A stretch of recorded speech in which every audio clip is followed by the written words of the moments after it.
Ashamaa akka mooltan daawwattoota keenya BBC Afaan Oromoo irraa kallattiidhaan keessummaa haaraa affeerreen irraa keessummaan haaraa keenya Somaaliyaatti ambaasadara Itoophiyaa kan ta'an ambaasadar Suleemaan Daddafooti. Ambaasadar Suleemaan Daddafoo kana dura UAEtti akkasumas immoo mootummaa Itoophiyaa keessatti bakkeewwan garaagaraa itti gaafatamummaadhaan akkasumas immoo hooggantummaadhaan hirmaataniiru. Gaazexeessummaa keessattis waajjiraalee garaagaraa keessatti tajaajilaniiru. Waggoota dheeraaf namoota tajaajila isaaniin beekamanidha. Ammatti immoo Somaaliyaa keessatti dippiloomatii olaanaa mootummaa Itoophiyaa ta'uun tajaajilaa jiru. Yeroo ammaa kanatti gaanfa Afrikaatti waan haaraatu adeemaa jira. Dhimma isaa akkasumas immoo dhimmoota Somaaliyaa, Alshabaab akkasumas immoo ji'oopolitiksii naannichaa kan laallatan isaan gaafachuudhaaf keessummaa affeerranneerra. Nu waliin turaa isin jenna. Duraan dursee ambaasadara nagaa gaafadha. Ambaasadar akkam ooltan? Ammayyuu nagaa oolte akkam oolte? Nagaa guddaa galatoomaa. Duraan dursa waggaa darbee ture kan isin Moqaadishitti ambaasadara Itoophiyaa ta'uu muudamtanii. Kana dura hariiroon Itoophiyaa fi Somaaliyaa rakkoo qaba ture keessumaa dhimma waliigaltee Somaalaandiin wal qabate. Ammatti fooyyee waan jiru fakkaata Itoophiyaa fi Somaaliyaa gidduu isin akka dippiloomaatiitti sadarkaa maalirra argama? Meegasii booda gaaffiiwwan kaan itti hancaa'u. Baay'ee fooyya'eera.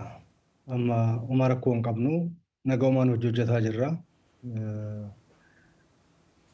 Wanti yoo san uumame sirraa'ee Ankaaraa irratti dhagaa maratamee waliigaltee erga hin duubatti wanni biraa hin jiru, wanni ta'e hin jiru, nagaumaan jira.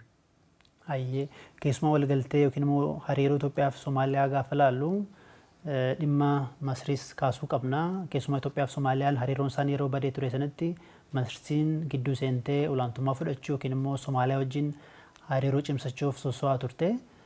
Haga loltuu bobbaasuuf illee fedhii agarsiisaa turte. Sochii Masrii akkamiin ilaaltu isin akka dippiloomatii olaanaa mootummaa Itoophiyaatti? Akkuma duraan jedhetti hariiroon walitti dhufeenyi biyyoota lamaan keenya Somaaliyaa fi Itoophiyaa wajjin jiru baay'ee gaariidha. Dhimmoota lamaan biyyoota lamaanii irratti akkasumas dhimmoota idil addunyaa irratti illee yoo ta'e akka gaarii mariidhaan hojjetaa jirra, hojjetaa jirra. Amma rakkoon kana jedhamee itti akeekamuu danda'u hin jiru. Nagaa jirra. Kan Masrii kakkaafte yaa'u Masriin beekamaadha. Naannoo gaafa Afrikaa yookaan baha Afrikaa kana jeequuf sochii guddaa gooti. Karaa adda addaatiin jeequmsi naannoo kanatti uumamu hundinuu kan biyya sanii wal qabatu. Kanarraa kan ka'een rakkoowwan dhufan maraa akkuma isaan dhufanitti akkuma ta'etti ilaalanii deebisuudha. Karaa kennaan nuun rakkoo hin qabnu. Humna qabna ofirraa deebifnaa. Karaa isaan dhufan hundaanuu biyya keenya, fedhii keenya, faayidaa keenya ittifachuuf ga'umsa gaarii qabna. Kana waan ta'eef wanni shukullu hin jiraatu. Karaa biraatiin isaan ammas karaa adda addaatiin humnoota diina Itoophiyaa ta'an hunda walitti ijaaraa, hidhachiisaa, leenjisaa, bobbaasaa wanna danda'an godhaa jiran ta'uufii didde malee nagaa gaafa Afrikaa kana jeequuf hojiin isaan hojjetan daangaa darbee jira. Haa ta'u ammootu wanni humnaa ol ta'e hin jiru. Isaan biyyi Masrii kun jechuudha ta'e jedhanii hojii keenya jedhanii piroojeektii biraan qaban. Naannoo kanatti piroojeektii jeequmsaa malee piroojeektii biraa hin qaban. Waan adda addaatiin shira adda addaatiin kan deeman waan ta'eef eessayyuu gahuu hin danda'u. Naannoo kana difeendi gochuudhaaf nagaa biyya keenyaa fedhii fi faayidaa biyya keenyaa eegsuuf ga'umsa guddaa qabna waan ta'eef waan rakkoo fidaati. Meesuma wal qabsiisee xiinxaltoonni maal jedhu Masriin Itoophiyaa inkirooch gochuu jedhanii ibsu yookiin immoo Itoophiyaa marsuu yaalaa jirti jedhu. Biyyoota ollaa Itoophiyaa ta'an kanneen akka Sudaan akkasumas immoo Keeniyaa dabalatee, Eertiraa dabalatee, Jibuutii dabalatee hariiroo cimaa uumuu Itoophiyaa immoo qopheessuu wayii adda baasuu wayii imaammata akkasii hordofti. Kunis immoo waliigaltee dhimma hidha Abbayyaadhaatti waan hin gaabneef Itoophiyaa irratti dhiibbaa geessisuuf jedhu. Gama kaaniin immoo Itoophiyaanis immoo galaana diimaatti ba'uu qabeettee gaaffii isa kaastes biyyoota duraantummaan morman keessaa tokko Masriidha. Adeemsi Masrii kun tarii walitti bu'insatti ce'uu malaa? Lammaffaa immoo wanni Itoophiyaa fi Masrii gaanfa Afrikaatti walitti buusu yookiin immoo muddama keessa gashee hidha haaromsaan alatti wanni biraa maali? Inkirooch gochuu, Itoophiyaa inkirooch gochuu yookaan insarkil gochuu fi Itoophiyaa marsuuf yaalti jedhame kun waan amma dhalatee miti. Biyyi Masrii kun kolonii jalas taatee eega bilisummaa argatte illee karaa adda addaatiin guddina Itoophiyaa irratti, nagaa Itoophiyaa irratti miidhaa uumuuf, dhiibbaa uumuu fi wanni isaan hin hojjenne hin jiru. Waan adda dhalatee miti. Kanaafuu wanni godhan hin jiru. Wanni raawwatanii, wanni hojiirra oolfachuu danda'an hin jiru. Itoophiyaan of dandeettee biyya jiraattu, biyya seena qabeessa, biyya humna guddaa qabdu. Kana waan ta'eef humna Itoophiyaa, humna uummata Itoophiyaa cabsanii sarkilmentiin isaanii kun wanni hojjetu hin jiru. Fedhii faayidaa isaanii siyaasa rakkina bishaanii ka jedhan kun maqaa malee rakkoon isaan qaban siyaasa. Heejimonii naannoo kanatti heejimonii ta'anii bishaan keenya akka barbaadanitti to'achuu, naannoo kana to'achuudha wanni isaan barbaadan. Kuni waan ta'atee miti. Yoomiyyuu abadan waan ta'atee miti. Abadan. Fedhiin isaan qaban yoo jiraate mariif nagahaan ta'anii mari'atanii wanni irra gamu yoo hin taane karaa kanaan sodaachisuudhaan, asii achi fiiguudhaan, marsuu yaaluudhaan wanni raawwatan hin jiru. Wanni isaan marsanis hin jiraatu, marsanii wanni isaanii buusu hin jiru. Kanaafuu fedhii amma dhalatee miti, fedhii durirra seenaa isaanii keessatti beekamaa ta'e. Garuu eessayyuu hin gahu. Hagadhaallee bu'aa isaanii hin buufne, asii achillee bu'aa isaanii hin buusu. Inni bishaanii kakaafte kun rakkina bishaanii teennee mari'annee jennee marii didanii ka deeman isaanii. Dhimma laga Abbayyaa yookaan bishaan Naayil yoo taate dhimma Itoophiyaa fi Masrii qofa osoo hin taane dhimma biyyoota 11ti. Biyyoonni 11 sab-Saharaatti argaman gaafa Afrikaa baha Afrikaa kanaan dabalatee kuninuu steekholderoota gahee qaban. Biyya 11tu bishaan kontribiitu godha. Biyyi kontribiitu hin goone laga Abbayyaa kanaaf biyyi bishaan kontribiitu hin goone Masrii qofa. Uduu litiri tokko bishaan sanitti hin daballe dhibbeenta tokko guutuu isaan 100% to'achuu barbaadan. Biyyi kamiyyuu biyyi bishaan keessaa bahee keessa darbu hundinuu akka irraa fayyadaman hin barbaadan. Kun hin danda'amu waan hin taane. Akkuma isaan bishaan barbaadan biyyoonni hundinuu bishaan barbaadan. Bishaan malee jiraachuu hin danda'an. Kana waan ta'eef marii seeraatiin koomishiniin ijaaramee koomishinii san keessa gala jedhamee biyyi koomishinii san keessa galuu didanii humnaan fayyadama jedhee deeme biyya Masrii qofa. Kanaafuu biyyoonni 10 marii gaariidhaan wal hubataa walii galtee seera tumatanii seeraan deemaa jiran.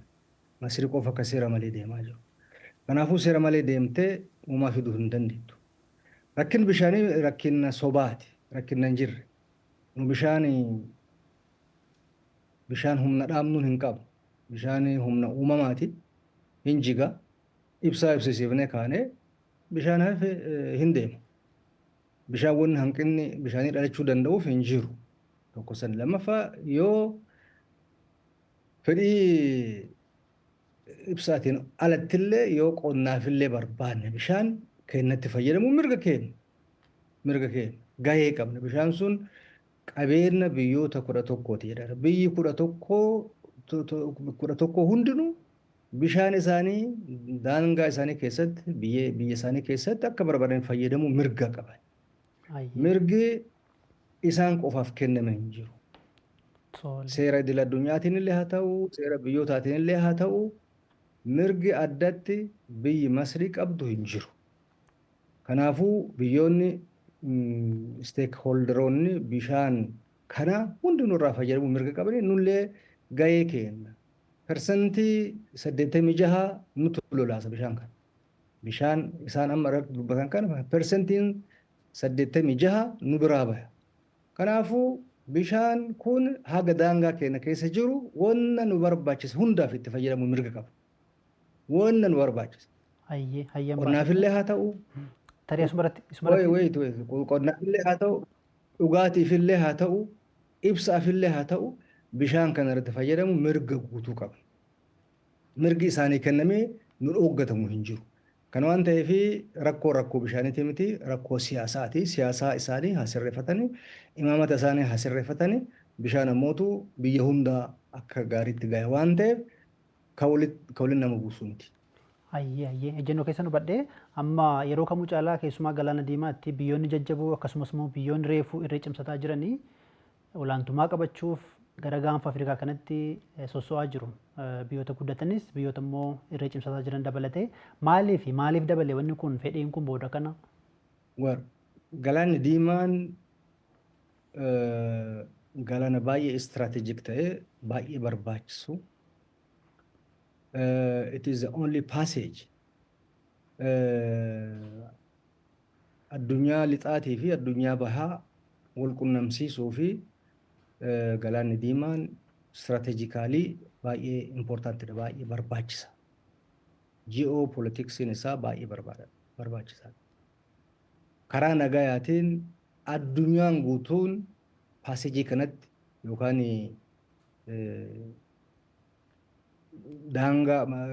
daandii bishaanii kanarratti fayyadamuu hin danda'amu.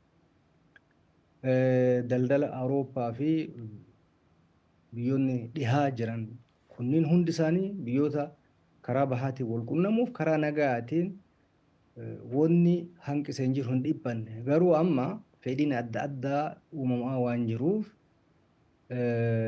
naannoo kanatti naannoo bishaan galaana diimaatii fi baha Afrikaa kanarratti olaantummaa argachuuf biyyoonni humna qaban, biyyoonni siyaasaa dogoggoraa qaban olaantummaa qabatanii tokkoffaa nagaa eegsifnaa jedhanii lammaffaa olaantummaadhaan faayidaa barbaadan irraa argachuuf irratti qabsaa'aa jiran. Kanaafuu kun ammoo sireessi nu ilaala. Nullee galaanni diimaa kana keessaa qabna. Galaanni diimaan keenna. Nullee gahaa qabna. Shiratu waggoota 30 darban shiratu harkaa nu baase. Shirri sun diigamee karaa seera qabeessaan nu seera qabna. Galaana diimaa keessaa koostaal eraa qabaachuu qaba. Koostaal eraan kun karaa ittiin baanee ittiin gallu. Uummata miliyoona 30 kan ukkaamsanii funyaanii fi afaan qabanii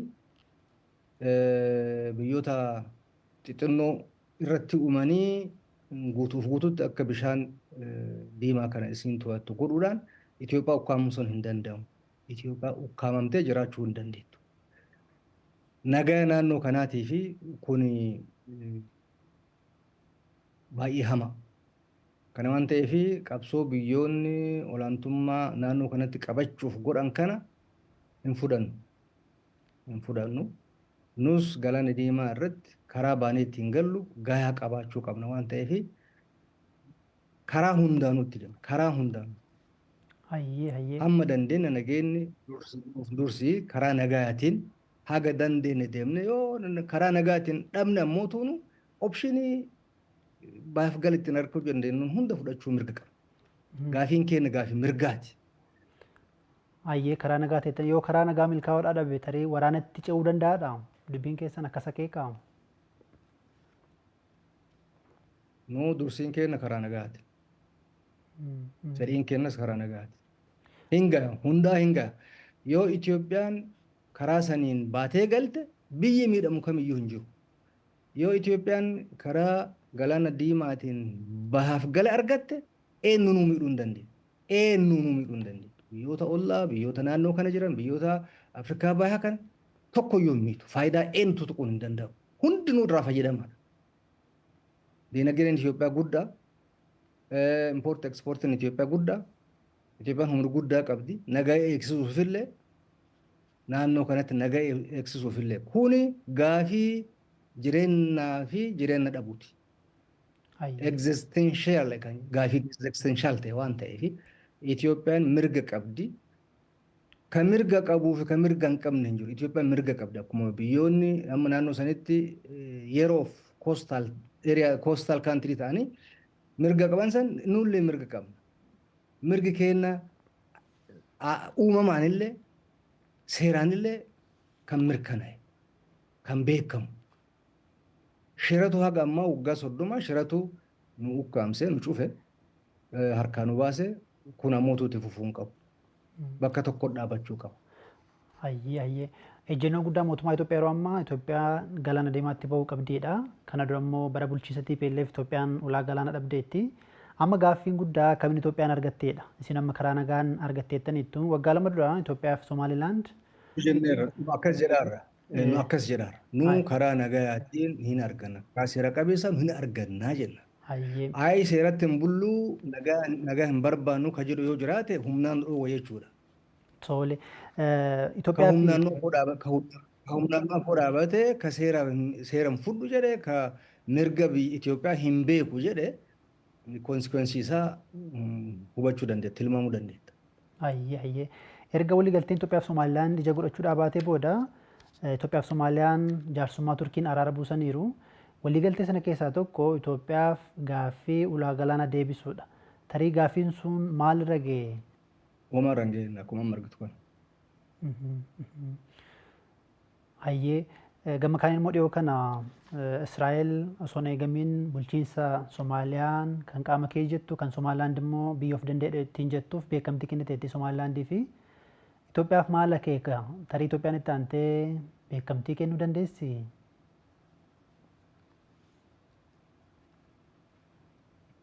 Wal kun waan of dura laalu.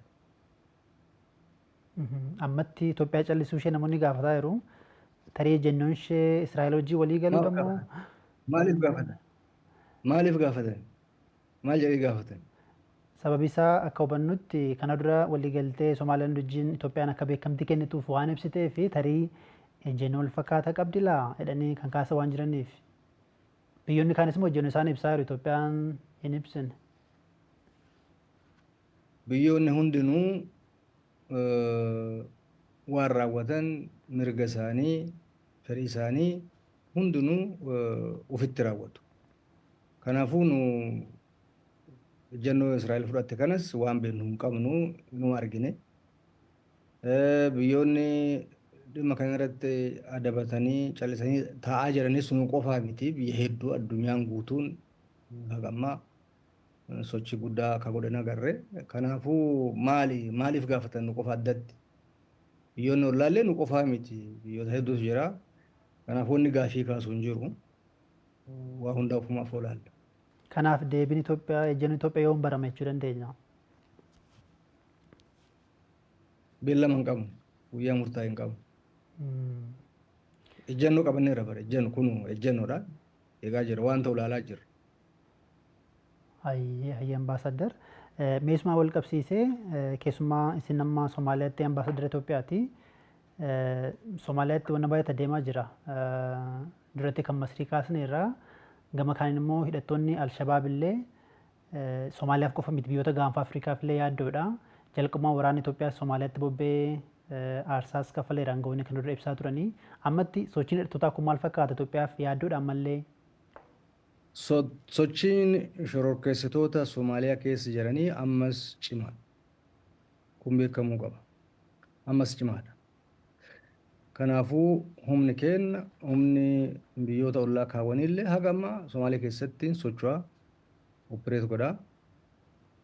Humni shororkeessitoota Alshabaabii kunneen ammas rukutamee hin jiru, cabee hin jiru.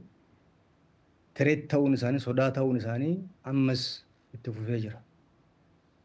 Kanaafuu qabsoon Somaaliyaa irratti godhamu nagaa buusuuf, biyya Somaaliyaa kana nageessuuf, shororkeessitoota as keessaa dhabamsiisuuf godhamu ganaa karaa dheeratu jira. Karaa dheeratu jira. Kun rakkoo Itoophiyaa fi Keeniyaa yookaan biyyoota ollaa kaawwanii Somaalee qofaa miti. Kun rakkoo idil addunyaati. Hawaasni addunyaa rakkina Somaalee keessa jiru kana gargaaree uummanni Somaalee nagaa akka argatu, mootummaan Somaalee deebi'ee akka mootummoota kamiiyyuu akka dhaabatu godhuuf gargaarsa cimaa godhuu qaba. Shororkeessummaan rakkina sodaa idil addunyaati. Kana waan ta'eef kana caalaa of course ammas humna isaanii kana sochii isaanii kana limit godhee kan jiru hirmaannaa hawaasa addunyaati. Garuu gahaa miti. Kana caalaa barbaachisa. Humna dabalata barbaachisa. Asirratti ambaasadar. Humna dabalata barbaachisa. Baajeta barbaachisa.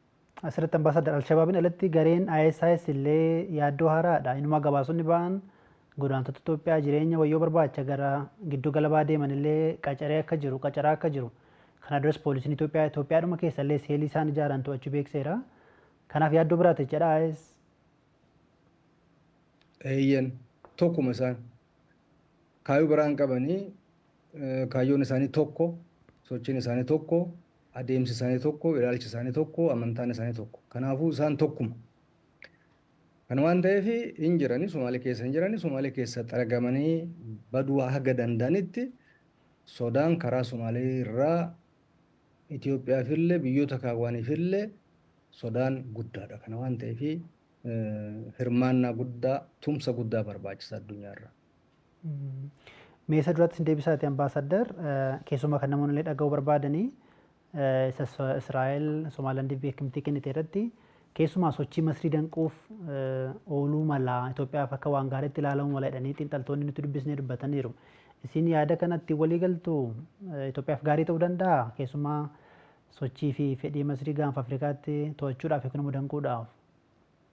Wanni jennu maali? Biyyi Somaalee kunis naannoleen Somaaleetis Somaalilaand illee haa ta'u biyyoonni kuuwwan hundinuu waan fedhan waan barbaadan karaa nagayaatiin karaa seera qabeessaan akka guuttatan ka jedhu ejjennoon keenya. Nu karaa kennaan pirooksii waan ta'e hin barbaannu ittiin amannu. Tokkotti ibidda qabaa fedhii keenya guuttachuu, biyya tokko jeeqaa fedhii keenya guuttachuu, naannoo tokko jeeqaa fedhii keenya guuttachuu, kaayyoo akkasii hin qabnu, imaamata akkasii illee hin qabnu. Nu biyyoonni hundinuu, hawaasni hundinuu fedhii isaanii karaa nagaatii fi karaa seera qabeessaan qofa akka guuttatan barbaanna. Nullee karaa san deemna. Kanaafuu wanni naannoo kanatti fedhii kennaa fi to'annaa kennaatti deddeemaa jiru kuni gaafa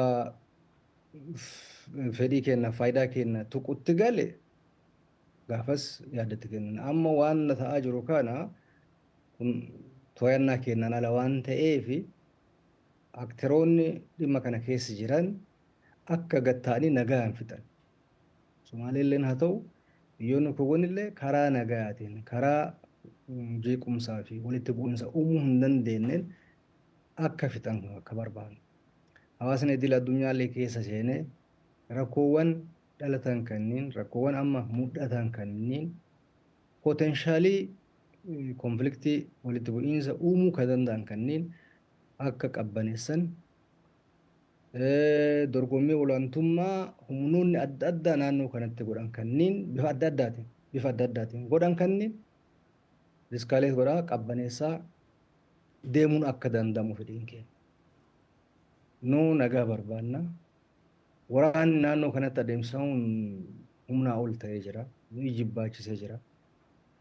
Kan waan ta'eef biyyoonni hundinuu akteroonni hundinuu karaa nagaa hordofuu. Imaamata nagaa hordofuu. Biyyoota birmadummaa biyyoota kabajuu kabachisiisuu. Karaa kanaa yoo ta'e malee eenyunuu hin fayyadu. Eenyunuu hin fayyadu. Miidhaa fidutu caala. Yaada jedhu qabna. Kanaaf amma ejjennoo qabannee kun ebalu kana haa ta'u ebalu kana haa godhu waan jedhu hin qabu. Duratti dhimma fedhii biyyaalessaa waan kaaftaniif hin deebisee sin gaafadhe tarii Israa'el Somaalilaandiif beekamtii kennuu ishee Itoophiyaa fedhii biyyaalessaa Itoophiyaatti hin bu'u kanaaf callistanii gaaffii jedhu waan kaasuufi. Kun dhimma biyyoota lamaaniiti. Dhimma biyya beekumtii kenniteefii fi biyya beekumtii argateeti dhimma isaaniiti. Yoo karaa malee deeme nu qofa miti akkuma waliigalaatti biyyoota baha Afrikaa kana hunda miidha yoo karaa malee deeme. Wanni raawwatame beekumtiin kenname kun karaan deemuu qaba. Mariin deemuu qaba. Kamiidhuu fi ka fayyadu addatti jiraachuu hin qabu. Karaa seera qabeessaan deemuu qaba. Kana waan ta'eef ammatti nu wanni kun karaa malee deemee gara fedhii kennaa gara faayidaa kenna miidhuutti akka hin galle xiyyeeffannaa guddaan eegaa jirra ilaalaa jirra. Nageenyi dursuu qaba. Nageenyi dursuu qaba. Mariin nagaa dursuu qaba. Ayyi ambaasaddar kana dura UAEtti ambaasaddara Itoophiyaa turtanii bara bulchiinsa ministeera muummee Abiy hariiroon Itoophiyaa fi UAE akkaan cimeera. Saawudii fi UAE'n immoo keessumaa gidduu gala baattis achirra darbees immoo gaanfa Afrikaattis haga Chaad haga Liibiyaa gaa dorgommii keessa jiru. Wal morkii keessa jiru. Kana dura pirezidaantiin Eertiraayyuu ifatti Itoophiyaas baha Afrikaas kan jeeqaa jirtu UAE jedhanii qeeqaniiru akka Saawudiin qooda guddaa baattus gaafataniiru ifatti. Tarii dorgommii biyyoota lamaa kana kan kaanis inuma jira. Isa keessatti gaheen Itoophiyaa yookiin immoo toorri Itoophiyaa isa kam ta'uu qaba jettanii yaaddu akka dippiloomaatiitti akka kana dura UAEtti dippiloomaatii olaanaa Itoophiyaa taatanii tajaajiltanitti. Itoophiyaa hubuu danda'a yookiin immoo Itoophiyaa hubuu danda'a dorgommii fi morkiin biyyoota lamaanii keessumaa biyyoota jajjaboo gidduu gala bahaa lamaan kana. Biyyoonni lamaanuu nuuf fira oolla. Nu wajjin walitti dhufeenya gaarii qabna. Kan wal caalchifnu hin qabnu garuu nu haalli amma duumessi amma jiru kun gaarii miti. Akkuma jenne nagaan ta'anii mariin fixuudha. Dhimmoota garaagarummaa isaan jidduu jiru nagaan fixuudha. Seeraan fixuu barbaachisa. Yaada jiru qabna. Nu lamaanuu walitti harkifnee nagaa akka uuman yaadni kenna. Lamaanuu biyyoota maatii tokko, uummata tokko firummaa bara dheeraattis qabu. Kanaafuu amma wanti walitti bu'insa fiduu danda'u hin jiraatu, jiraachuus hin malu. Akka biyyoota hammayyaa yaadetti taa'anii wal bira ta'anii garaagarummaa isaanii hiikuu qabani. Kanarraa kaafeen lamaanuu nuu fi biyyoota fira waan ta'aniif akka jeequmsi isaan jidduutti uumamu gonkumaa hin barbaadu. Akka walitti bu'insi uumamu gonkumaa hin barbaadu. Eenyuuf tolu waan ta'eef. Nu imaamanni keenya garaagarummaa nagaan hiikuudha kan jedhu. Keessumaa haala Itoophiyaan keessa jirtuuf dhimma ulaa galaanaa jechuudha. Pirezidaantiin duraan Itoophiyaa Dr. Nagaasoon akkasumas immoo ajajoonni waraanaa yeroosis waraanni Itoophiyaa yeroo Asmaraa fi Asab qabatuuf ga'etti ofirra deebi'aa ittiin jedhaneennanii mallattoo akkas jedhe yeroos ministeera muummee Itoophiyaa duraan jechuudha. Ofirraa deebi'anii yeroo Itoophiyaan yeroos ulaa galaanaa sana to'atte rakkoo akkasii keessa yoo buutu irree jedhanii kaasan ni jiru. Haala amma jiruunis immoo keessumaa gartuu TPLF tokko mootummaa federaalaa wajjin muddama qaba. Waggaa 4 dura waraanatu ture eegasii booda waliigalteen raawwatus ammallee muddamni jira. Aangawooti TPLF dhiyoodhumallee xalayaa gamtaa Afrikaaf barreessaniiru. Dhimmi TPLF yookiin immoo dhimmi wayyaanee immoo Itoophiyaa qofa miti dhimma Sudaanis Eertiraa wajjinis wal qabata Faannoo wajjinis wal qabata jedhanii himatu. Aangawooti mootummaa haala amma jiruun hariiroon mootummaa fi gartuu TPLF walitti bu'insatti ce'u mala lammaffaa immoo gaaffii guddaa amma Itoophiyaa keessa jiru dhimma ulaa galaanaaf qoodi dhaaba kanaa guddaadha jedhanii kan kaasan jiru. Asirratti ejjennoon keessan maali? Yeroo baay'ee dhaaba kana waan qeeqxaniif isin gaaffee. Dhaabni TPLF jedhamu kuni dhaabbilee shororkeessitoota jedhamanii addunyaa irratti idil addunyaan naannessitu kanniiniin addaa miti. TPLF fi Alshabaab jidduu garaagarummaan hin jiru. Rakkoon akka dhibee naqarsaatti gaafa Afrikaa kana jeeqaa jiru tokko ka TPLF irraa ka'e farra nagayaati. Gaangii saamtota hattuu dhiiga ummataati. Ummata ficcisiisaa dhiiga ummataa dhangalaasaa warra uf ijaaruu qabeenya horachuu barbaadu warri kun gareen TPLF kun waggaa 50 guutuu ummata Tigraay ibiddatti qabde sadarkaa amma irra jiru kanaan ka geette TPLF dhimma biraatiif miti. Waan mirga ummata Tigraayitiin wal qabate miti. Mirgi ummata Tigraay mirga ummata Itoophiyaa kaawwaniin adda wuri ta'e hin jiru. Gaafiin ummata Tigraay, gaafii Oromoo, gaafii Amaaraa, gaafii Guraagee, gaafii Gaambeellaa waan adda ta'e hin qabu. Kana waan ta'eef mirga ummata Tigraay jedhanii mirga ummata Tigraay caccabsanii uummanni Tigraay akka dubbachuu hin dandeenye. Obboleeyyan sabaaf sablammii obboleeyyan isaa kaawwan ummatoota Itoophiyaa kaawwan wajjin nagaa walitti dhufee nagaa akka uumuu hin dandeenye godhanii biyya keenya akka jeeqamtu qofa odoo hin taane akka bayaa galaanaallee akka hin arganne ka godhan isaan. Shirri guddaan Itoophiyaan akka bayaaf gala hin arganneen godhan ka godhe isaan. Ergamtoota warra Misraatii fi biyyoota Arabaa tokko tokkooti. Fedhii faayidaa naashinaal intirestii Itoophiyaa gurguratanii Itoophiyaan akka ukkaamamtu akka bishaan karaa bishaanitti baatee hin galle ka godhan isaan. Coastal area Itoophiyaa fuudhanii Itoophiyaan akka ukkaamamtu ka godhan isaan. Kanaafuu ammallee haga gareen sun jirtu rakkoon kennan hiikkatu. Ammallee mootummaa wajjin walitti dhufeenya kana jedhamu hin qabdu. Mootummaa keessaa harkifattee baateetti hirmaachuu diddee naannoo Tigraay san kophatti kuttee kunu qabattee waraanaan qabattee irra teetti. Namni socho'u hin jiru, namni dubbatu hin jiru, namni mormuu hin jiru. Hiyyeessa ummata hiyyummaan fixaa jirti teettee. Kanaafuu waraana mootummaan Itoophiyaa waraana hin barbaadu. Eenyu wajjinu unkaan biyya keessatti biyya ollaa wajjin waraana hin barbaadu. Waraananii yoo itti dhufan malee. Ka waraanii itti dhufe mootu ofirra deebifachuun ofirra deebisuun mirga. Ammas TPLF miti eenyuunu yoo dhiibanii dhufanii fedhii faayidaa kenna humnaan sarbuu kan barbaadan taate humna gahaa qabna. Seenaan hin beeka. Itoophiyaan akka eenyuufuu hin saganne, eenyuufuu akka hin jilbeeffamne uummanni Itoophiyaa kabaja isaa eegsisee mirga isaa eegsisee humna kamiyyuu akka cabsuu danda'u seenaan hin hima. Amma TPLF dhabamsiisuu humnaan dhabamsiisuun dadhabameetii miti. Waan isii waliin badu, waan isii waliin miidhamu san hambifachuuf.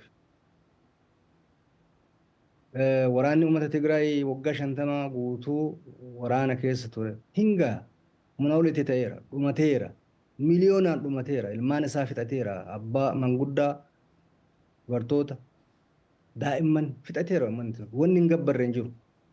Jara kanaaf, fedhii faayidaa jara kanaatiif, garee TPLF kanaaf jecha uummanni Tigraay wanni hin kaffalle hin jiru. Kisaaraan uummata sana irra hin geenye hin jiru. Miidhaan uummata sana irra hin geenye hin jiru. Uummata sana irra darbee biyyi Itoophiyaa kun miidhaan Itoophiyaan irra gahe waan lakkoftee fixxuumti. Kanaafuu TPLF dhabamuu qaba. Ammallee seeraan ala opereet godhaa jira. Seera qabeessaa miti. Haqameera galmee boordii filannoo irraa haqameera. Shiftaa dhuunfaan socho'u, shiftaa seeraan ala socho'u. እና akka qaama seera qabeessaa wayiitti idil addunyaa fi barreessaa deema, xalayaa barreessaa deema. Kanaafuu ammas mootummaan obsaan eegaa jira. Karaa nagaatiin furmaanni naannoo Tigraay fi akka waliigalaatti biyya keenya keessatti karaa nagaatiin garaagarummaan jiru humnoota hidhatan, humnoota hidhanne, humnoota morman mootummaa wajjin rakkoonni jiru garaagarummaan jiru nagaan akka dhumatu mootummaan obsa daangaa hin qabneen eegaa jira. Banaa balbalte. Jarra moo waraanaan ala jiraachuu waan hin dandeenye jedhanii waan yaadaniif. Yoo jeequmsi hin jirre jiraachuu hin dandeenyu, saamuu hin dandeenyu, hatuu hin dandeenyu jedhanii waan yaadaniif karaa nagaatti dhufanii mari'achuun barbaadan. Keezii hin qaban. Keezii irratti hundaa'anii mootummaa injifatanii mirga argatan. Mirgi isaanii ka sarbame hin jiru. Mirga sarbuuf malee kasaan ka qabsaan. Mirga ummata yoo danda'an mirga ummata Itoophiyaa yoo dadhaban biyaans ummata Tigraay ukkaamsanii hoosteejii qabatanii faayidaa argachuu, olaantummaa argachuu barbaadan. Olaantummaa siyaasaa. Olaantummaa humna isaaniitii ol ta'e. Maayinooritii ta'anii mirga maajooritii argachuu barbaadan. Maayinooritii. Waggaa 27 olaantummaan biyya guddaa kana bitaniiran. Uummata guddaa, uummata babal'aa, uummata Itoophiyaa ga'u bitaniiran, saamaniiran, miidhaa guddaa geessaniiran. Kanaaf amma Itoophiyaa diignu malee jedhanii sochiirra jiran. Itoophiyaa diiguuf akka biyyaatti akka hin jiraanne. Yoo isaan olaantummaan arganne biyyi kun akka diigamu barbaadan. Yoo danda'an olaantummaa qabachuu. Yoo dadhaban diiganii biyyoota xixiqqoo wayii godhanii isaan gubbaa ta'anii ajajuu. Warri gooftaan isaanii ka Shaabiyaa illee ka Eertiraa keessa jirullee kanatu walitti isaan fide. Saba xixiqqaa biyyoota xixiqqoo ta'anii tuni biyya ta'uuf taati barbaaddi. Akkasitti biyya kana diiganii itti fayyadamuu barbaadan. Eebjuu hamaa qabatanii faana deeman. Kana waan ta'eef I think fagoo deemuu waan danda'an natti fakkaatu daandiin isaan keessa deemanis dhumatee jira. Yeroo gabaabaa keessatti waan furmaata argatu natti fakkaata.